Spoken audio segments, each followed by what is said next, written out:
¿Alguna vez has tenido la sensación de que ves el mundo con una claridad que a otros parece asustar? ¿Has sentido que tus palabras, tus ideas o simplemente tu silencio generan una extraña incomodidad en reuniones familiares, en el trabajo o entre amigos? No es tu imaginación, es el peso de una inteligencia que no pide permiso para ver más allá de las apariencias.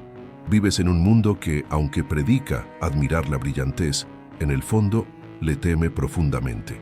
Este temor no es algo personal contra ti, sino una reacción ancestral al poder que reside en una mente que no puede ser fácilmente engañada.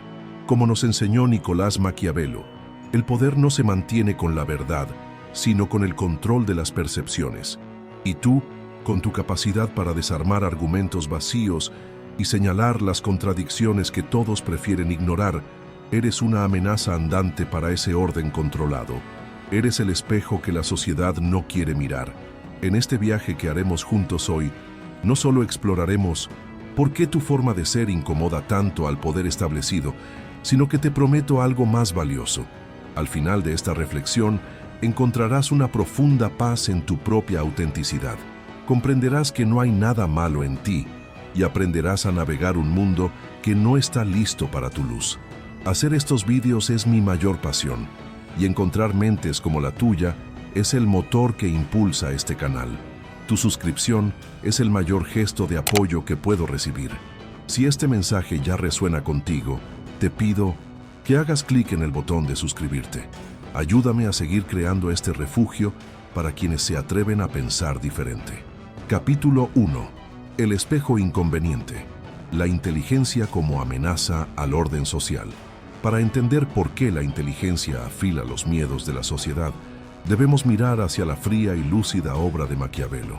Él no era un hombre de moralinas ni de esperanzas vanas. Era un analista del poder en su estado más puro. En su obra El Príncipe, Maquiavelo expone una verdad que sigue siendo tan relevante hoy como en el siglo XVI.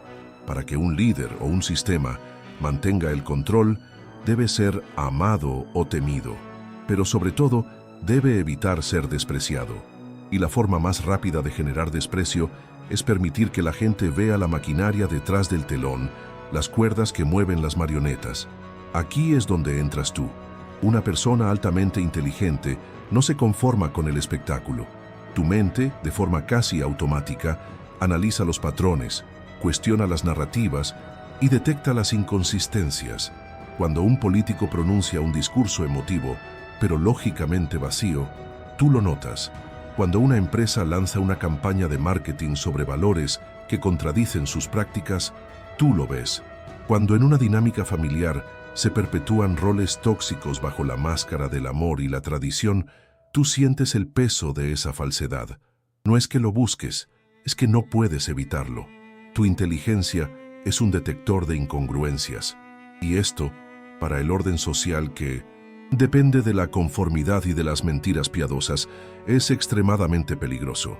La sociedad, como el príncipe de Maquiavelo, necesita que sus ciudadanos crean en la narrativa oficial.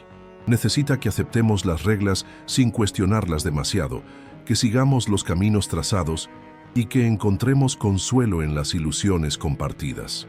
Es un pacto implícito. A cambio de nuestra obediencia, el sistema nos da una sensación de pertenencia y seguridad. Pero tu inteligencia rompe ese pacto. Cada vez que haces una pregunta pertinente, cada vez que ofreces una perspectiva que nadie había considerado, estás, sin querer, mostrándole a los demás que el emperador podría estar desnudo. Eres un espejo inconveniente, y a nadie le gusta ver reflejada su propia ingenuidad, su propia complicidad en el engaño. Por eso, el primer impulso de la sociedad no es agradecerte tu lucidez, sino silenciarte, marginarte, etiquetarte de complicado, negativo o arrogante. Es un mecanismo de defensa, porque si tienen que aceptar tu verdad, tendrían que cuestionar todo su mundo. Y ese es un trabajo demasiado aterrador para la mayoría. Si alguna vez te has sentido como ese espejo que refleja verdades que otros no quieren ver, te pido que le des a me gusta. Tu gesto me hará saber que no estás solo en esta travesía de lucidez y soledad. Capítulo 2. La soledad del visionario. El aislamiento como arma de la mediocridad. El primer castigo para quien ve demasiado es la soledad. Es una soledad profunda y particular, una que no se cura simplemente estando rodeado de gente. Es la soledad del faro en medio de la tormenta. Ilumina el camino para todos, pero permanece aislado, golpeado por las olas que él mismo ayuda a navegar. Arthur Schopenhauer, otro filósofo de mirada implacable, afirmaba que la soledad es el destino de todos los espíritus excelentes. No lo decía como una condena, sino como una constatación de la distancia inevitable que existe entre una mente compleja y un mundo que anhela la simplicidad. Esta soledad no es una elección, sino una consecuencia. Comienza en la infancia, cuando tus preguntas desconcertaban a los adultos o tus intereses no encajaban con los de tus compañeros. Continúa en la adolescencia, cuando sentías una desconexión con las preocupaciones superficiales de tu entorno. Y se consolida en la edad adulta, cuando te das cuenta de que las conversaciones que anhelas, aquellas sobre el sentido de la vida, sobre las estructuras del poder, sobre la naturaleza de la conciencia, son conversaciones que la mayoría de la gente evita activamente. Intentas conectar, simplificas tus ideas, tratas de encontrar un terreno común, pero a menudo te sientes como un traductor que trabaja con un diccionario incompleto. La esencia de lo que quieres comunicar se pierde en el abismo de la incomprensión. La sociedad, a través de sus agentes, compañeros de trabajo, familiares, incluso amigos, utiliza el aislamiento como un arma sutil, pero devastadora. Es un arma de la mediocridad, entendida no como una ofensa, sino en su sentido original, aquello que se adhiere a la media, al promedio. La mente mediocre se siente amenazada por la excepción. Al no poder elevarse a tu nivel de comprensión, intentará bajarte al suyo. Lo hace a través de la burla. Ahí viene el filósofo. La exclusión. Esta conversación es demasiado complicada para ti. O la invalidación. Siempre sobreanalizas todo. El mensaje es claro. Tu forma de ser no es bienvenida aquí. Para pertenecer, debes ser menos tú. Este exilio emocional es increíblemente doloroso, te hace dudar de ti mismo, te lleva a preguntarte si el problema eres tú. Quizás eres demasiado intenso, quizás deberías relajarte y aceptar las cosas como son, pero en el fondo de tu ser sabes que apagar tu mente sería una forma de muerte espiritual. Sería traicionar la esencia de quién eres. Y así te encuentras en la paradoja del visionario. Tu mayor don es también la fuente de tu más profunda herida. Estás rodeado de gente, pero te sientes invisible. Hablas, pero no te sienten escuchado. Anhelas una conexión auténtica, un alma que resuene con la tuya, pero te encuentras varado en una isla de lucidez, observando barcos de alegría superficial pasar a lo lejos sin notar tu presencia. Esta soledad es el precio que el mundo te cobra por atreverte a tener los ojos abiertos. Capítulo 3. Desenmascarando al príncipe moderno. Cómo la inteligencia revela los juegos de poder. Maquiavelo escribió El Príncipe como un manual para un gobernante de un estado renacentista, pero su genio reside en que sus observaciones trascienden el tiempo y el lugar. El príncipe no es solo un rey o un dictador. Es cualquier entidad que busque mantener y ejercer poder. Puede ser el CEO de una corporación, el líder de un partido político, el director de un departamento o incluso la figura dominante en una dinámica familiar. Y estos príncipes modernos, al igual que los de antaño, dependen de una serie de juegos y manipulaciones para conservar su estatus. Juegos que tu inteligencia está especialmente diseñada para detectar. Pensemos en el entorno corporativo. El príncipe moderno aquí habla un lenguaje de sinergia, disrupción y cultura de familia. Organiza retiros motivacionales y decora las paredes con frases inspiradoras. Pero tu mente analítica ve más allá. Ves que la cultura de familia se utiliza para justificar jornadas laborales interminables y una lealtad incondicional que no es recíproca. Ves que la optimización de recursos es un eufemismo para despidos que afectarán a personas reales, mientras el bono de la dirección permanece intacto. Cuando en una reunión todos asienten ante una estrategia claramente defectuosa porque nadie se atreve a contradecir al jefe. Tu impulso es levantar la mano y señalar la falla lógica. Al hacerlo, no solo cuestionas la estrategia, desenmascaras el verdadero juego, el de la obediencia y el miedo, donde la lealtad al líder es más importante que el éxito de la empresa. En la política, el juego es aún más evidente. El príncipe moderno utiliza la polarización como herramienta principal. Divide a la población en nosotros contra ellos, creando un enemigo común para desviar la atención de su propia incompetencia o corrupción. Mientras la masa se consume en un odio visceral hacia el otro bando, tú analizas las políticas y te das cuenta de que ambos partidos a menudo sirven a los mismos intereses ocultos. Señalas la hipocresía de un político que predica austeridad mientras vive en la opulencia. Cuestionas las estadísticas manipuladas. Pides evidencia en lugar de eslóganes. En un mundo que funciona con la moneda de la emoción y la lealtad tribal, tu insistencia en la lógica y la verdad es un acto revolucionario. Incluso en el círculo social o familiar, el príncipe se manifiesta. Es la persona que controla la narrativa, que asigna roles. Tú eres el sensible, él es el irresponsable, y que castiga con el silencio o el ostracismo a quien se desvía del guión. Tu inteligencia te permite ver estas dinámicas de poder. Te das cuenta de que ciertos temas son tabú no porque sean delicados, sino porque amenazan la frágil paz construida sobre secretos y resentimientos. Al negarte a jugar tu rol asignado, al nombrar la manipulación emocional que todos sienten, pero nadie se atreve a mencionar, estás desafiando al príncipe en su propio castillo. Estás diciendo, veo lo que estás haciendo y no voy a participar. Esta, negativa a ser un peón en el tablero de ajedrez de otros, es lo que la sociedad, temerosa de cualquier cambio en el status quo, no puede perdonar. Quiero leerte. ¿En qué situación tu inteligencia te permitió ver un juego de poder que todos los demás ignoraban? Comparte tu experiencia en los comentarios. Este es un espacio seguro para ser comprendido y escuchado sin juicio. Capítulo 4. La sombra de la envidia. Las raíces psicológicas del rechazo al intelecto. Si Maquiavelo nos da el mapa político del rechazo, la psicología profunda, especialmente la de Carl Jung, nos ofrece el mapa emocional.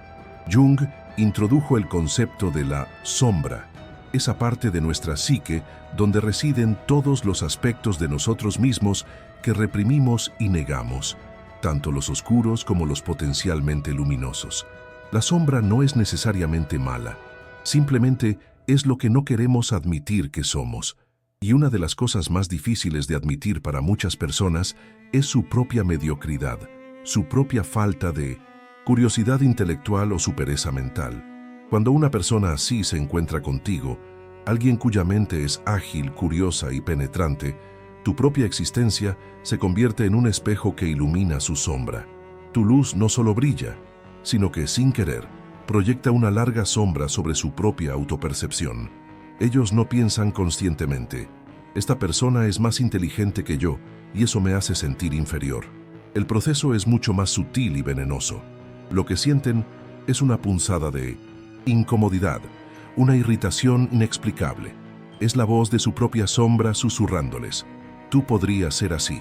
Podrías leer más, pensar más, cuestionar más, pero no lo haces. Esta confrontación interna es dolorosa y el ego humano tiene un mecanismo de defensa muy eficaz para evitar este dolor, la proyección. En lugar de enfrentar su propia insuficiencia, proyectan la causa de su malestar sobre ti. No es su falta de esfuerzo lo que les molesta, es tu arrogancia. No es su conformidad lo que les pesa, es tu necesidad de llamar la atención. No es su miedo a lo complejo, es tu manía de complicarlo todo. Te convierten en el villano de su historia interna para poder seguir siendo los héroes.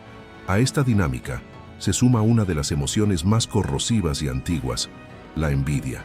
No la simple envidia de querer lo que tienes, sino la envidia negra, la que los romanos llamaban invidia, que no solo desea el bien ajeno, sino que desea que el otro lo pierda.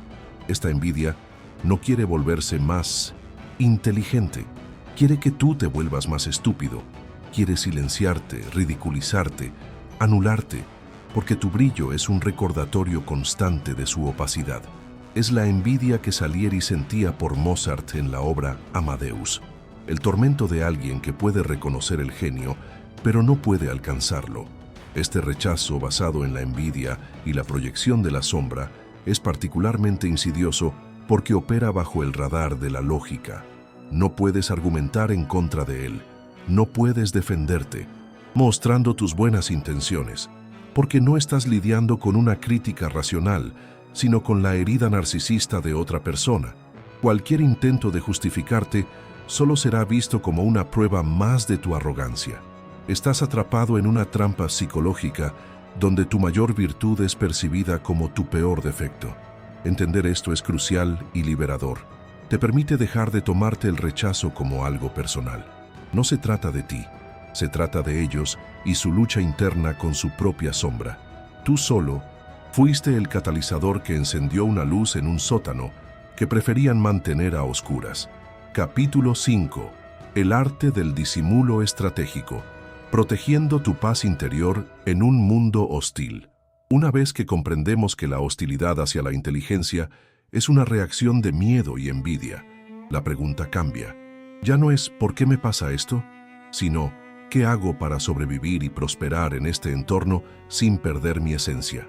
Aquí es donde la sabiduría de los estoicos, como Séneca y Epicteto, se vuelve un faro invaluable. Ellos nos enseñan el arte de diferenciar entre lo que podemos controlar y lo que no. No podemos controlar cómo reaccionan los demás a nuestra inteligencia, pero sí podemos controlar cómo gestionamos nuestra propia energía y protegemos nuestra paz interior. La solución no es volverse menos inteligente, sino más sabio, y parte de esa sabiduría reside en lo que podemos llamar disimulo estratégico. Esta idea puede sonar negativa, como si implicara falsedad, pero no se trata de ser falso, sino de ser un estratega de tu propia tranquilidad. Es el arte de saber cuándo hablar y cuándo callar, cuándo mostrar tus cartas y cuándo mantenerlas cerca de tu pecho. Es reconocer, como lo haría un general prudente, que no todas las batallas merecen ser peleadas. En la práctica, el disimulo estratégico se manifiesta de varias formas. Primero, en la práctica de la observación silenciosa. En lugar de saltar a cada conversación con tu análisis más brillante, a veces es más sabio simplemente escuchar, observar las dinámicas, entender las motivaciones ocultas, dejar que los demás revelen sus posiciones. Esto no solo te protege de ataques innecesarios, sino que te da una ventaja informativa inmensa. Como decía Epicteto, tenemos 2 orejas y una boca para que podamos escuchar el doble de lo que hablamos. Segundo, implica elegir a tus confidentes con un cuidado extremo. Tu mente necesita nutrirse de conversaciones profundas y estimulantes, pero no todo el mundo es un interlocutor válido. Debes cultivar un círculo íntimo, aunque sea pequeño, de personas con las que puedas ser plenamente tú, sin filtros ni máscaras. Con el resto del mundo, puedes ofrecer una versión más editada de ti mismo, no por miedo, sino por economía emocional. No malgastes tu energía más preciosa tratando de convencer a quienes están decididos a no entenderte. Resérvala para quienes sí la valoran. Tercero, el disimulo estratégico es saber adaptar tu comunicación. No se trata de simplificar tus ideas hasta la estupidez, sino de encontrar el lenguaje que tu audiencia pueda recibir. A veces, una buena pregunta es más poderosa que una afirmación brillante. A veces, una metáfora simple puede transmitir una verdad compleja de forma más eficaz que un argumento detallado. Es el arte del jardinero que sabe que no puede forzar a una planta a crecer, sino que debe crear las condiciones adecuadas, el suelo, el agua, la luz, para que florezca por sí misma. Tu tarea no es imponer tu lucidez, sino plantear semillas de pensamiento que otros puedan cultivar a su propio ritmo. Al dominar este arte, dejas de ser una víctima de la incomprensión ajena y te conviertes en el guardián soberano de tu paz interior. Si esta idea de proteger activamente tu paz interior resuena en lo más profundo de tu ser, te invito a regalarme un me gusta. Es una señal silenciosa entre nosotros de que valoramos nuestra tranquilidad por encima del ruido del mundo. Capítulo 6. Transformando la carga en don, usando tu inteligencia para la liberación. Durante mucho tiempo, es posible que hayas vivido tu inteligencia como una carga, una fuente de aislamiento y dolor. Has cargado con el peso de la incomprensión, has navegado la soledad del visionario y has esquivado las flechas de la envidia. Pero llega un momento en el viaje de toda mente despierta en el que se produce un cambio de perspectiva fundamental. Es el momento del despertar, donde te das cuenta de que aquello que considerabas tu mayor maldición es en realidad tu herramienta más poderosa para la liberación. Esta transformación comienza con la aceptación radical. Aceptar que tu mente funciona de esta manera, que no puedes apagarla y que intentar hacerlo es una violencia contra tu propia naturaleza. Es dejar de pedir disculpas por ser quien eres. Filósofos existencialistas como Jean-Paul Sartre nos recuerdan que estamos condenados a ser libres, es decir, somos enteramente responsables de crear el significado de nuestras vidas. En este contexto, tu inteligencia no es un accidente, es el cincel con el que puedes esculpir tu propia libertad. ¿Cómo se usa este cincel? Primero, para la liberación personal. Tu capacidad analítica te permite deconstruir las creencias limitantes que te han sido impuestas por la sociedad, la familia y la cultura. Puedes cuestionar el guión preestablecido de lo que significa tener éxito, ser feliz o vivir una buena vida. Mientras otros siguen ciegamente caminos que no les pertenecen, tú tienes la capacidad de diseñar el tuyo propio, uno que esté alineado con tus valores más profundos y tu curiosidad innata. Tu inteligencia te permite ser el arquitecto de tu propia existencia. Segundo, tu inteligencia es un escudo contra la manipulación. En un mundo saturado de desinformación, propaganda y narrativas diseñadas para controlar tu comportamiento y tu bolsillo, tu mente crítica es tu mejor defensa. Te permite navegar el ruido, identificar las agendas ocultas y tomar decisiones soberanas sobre tu salud, tus finanzas y tus relaciones. Eres menos susceptible a las modas pasajeras, a los pánicos morales y a los dogmas ideológicos. Esta capacidad de mantener una mente clara en medio del caos es una forma de poder inmensa. Finalmente, una vez que has asegurado tu propia liberación y paz, puedes empezar a pensar en cómo tu don puede ser una contribución. No se trata de intentar salvar al mundo, sino de ofrecer tu luz de una manera auténtica y sostenible. Puede ser a través de tu trabajo, creando algo de valor real. Puede ser a través de tu arte, expresando verdades que otros sienten pero no pueden nombrar. Puede ser simplemente siendo un faro de calma y razón en tu círculo inmediato, ayudando a una o dos personas a ver las cosas con más claridad. Como nos enseña el Tao Te Ching, el sabio no compite, y por eso nadie en el mundo puede competir con él. Al dejar de luchar contra el mundo y empezar a usar tu inteligencia para tu propia realización, paradójicamente, es cuando tu impacto se vuelve más profundo y significativo. Tu viaje de transformación es único e importante. ¿Cómo planeas usar tu inteligencia a partir de hoy como una herramienta para tu propia liberación? Te invito a dejar un comentario abajo y compartir tu compromiso contigo mismo. Leamos nuestras intenciones y apoyémonos en este camino hacia la autenticidad. El coraje de ser tú mismo. Un llamado a la autenticidad en un mundo conformista. Hemos viajado juntos desde la fría lucidez de Maquiavelo hasta la profunda sabiduría de los estoicos y la psicología de Jung. Hemos desentrañado por qué la sociedad teme a la mente que brilla, no por maldad, sino por un miedo instintivo a lo que no puede controlar y a las verdades que prefiere mantener ocultas. Hemos tocado la herida de la soledad y la injusticia de la envidia. Pero lo más importante, hemos descubierto que la respuesta no está en encogerse para caber en moldes ajenos, sino en crecer hasta ocupar todo el espacio de nuestro ser. El camino no es fácil, exige coraje. El coraje de soportar el aislamiento, de proteger tu energía, de elegir tus batallas y de aceptar que nunca serás comprendido por todos.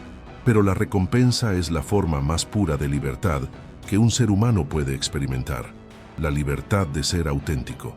La paz interior que llega cuando dejas de buscar la validación externa y la encuentras en el respeto a tu propia conciencia. Tu inteligencia no es un problema que deba ser solucionado. Es tu brújula, tu escudo y tu herramienta de creación. No estás solo. Hay otros como tú, otros faros en la distancia, otras mentes que anhelan profundidad en un mundo de superficialidad.